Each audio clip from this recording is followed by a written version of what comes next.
And understanding that, okay, if you want to accomplish something, I'm not just going to sit here and say, yes, you can do whatever you want.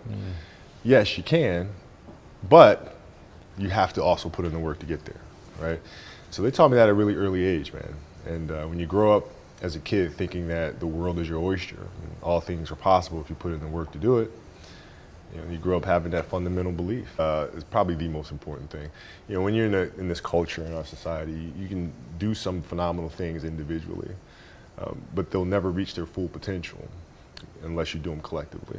And you have to figure out how to do that. And Phil Jackson was great at that. And Phil, he wouldn't just coach the team or coach the game, but he'd read everything about every single player. Really? You learn about your history, how you grew up, how you were raised, where were you raised.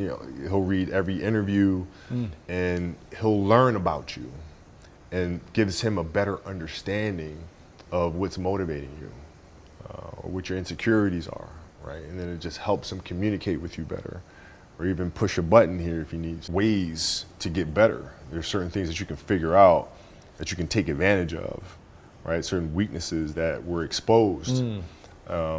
That you need to shore up, right? So it was exciting. I mean, it sucks to lose, Right. but at the same time, there are answers there if you just look at them. Because you get the information from losing more than from winning, probably. Yeah. I mean, the answers are there when you win too. You just have to look at them. Yeah. Right. So it's a constant process.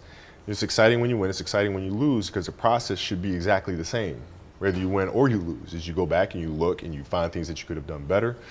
You find things that you've done well that worked. You figure out how did they work, why did they work, how can you make them work again? Yeah. And but the hardest thing is to face that stuff. That's a really, really tough challenge. I think about 2009 things started changing for me. I started really making a conscious effort to better understand. And that doesn't mean, you have compassion and empathy so you go softer on them. It's more like you put yourself to the side, and you put yourself in their shoes and understand what they're feeling. And then you have to make certain decisions of, okay, what buttons do I need to push for this player to get them to the next level? So it's not sit around and it's all happy-go-lucky type of thing. Your leader, your job is to get the best out of them, even if they may not like it at that time. Yeah. I don't really think I would describe love as happiness. I think I describe it as a beautiful journey.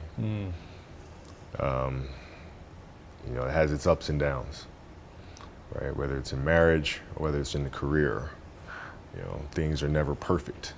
Yeah. But through love, you continue to persevere and you move through them. You move through them.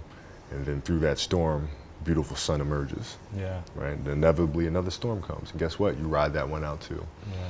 So I think love is a certain determination and persistence to go through the good times and the bad times with the someone or something that you truly love. Thinking about the characters and why does this show need to exist, and what are some of the deeper messages that can be there that consciously you may not observe, but you can sense and feel. And that's when I started constructing the show. The definition of greatness is to inspire the people next to you. I think that's what greatness is or should be. It's not something that lives and dies with one person. It's how can you inspire a person to then in turn inspire another person that then inspires another person. And that's how you create something that I think lasts forever. Yeah. And I think that's our challenge as people, is to figure out how our story can impact others and motivate them in a way to create their own greatness.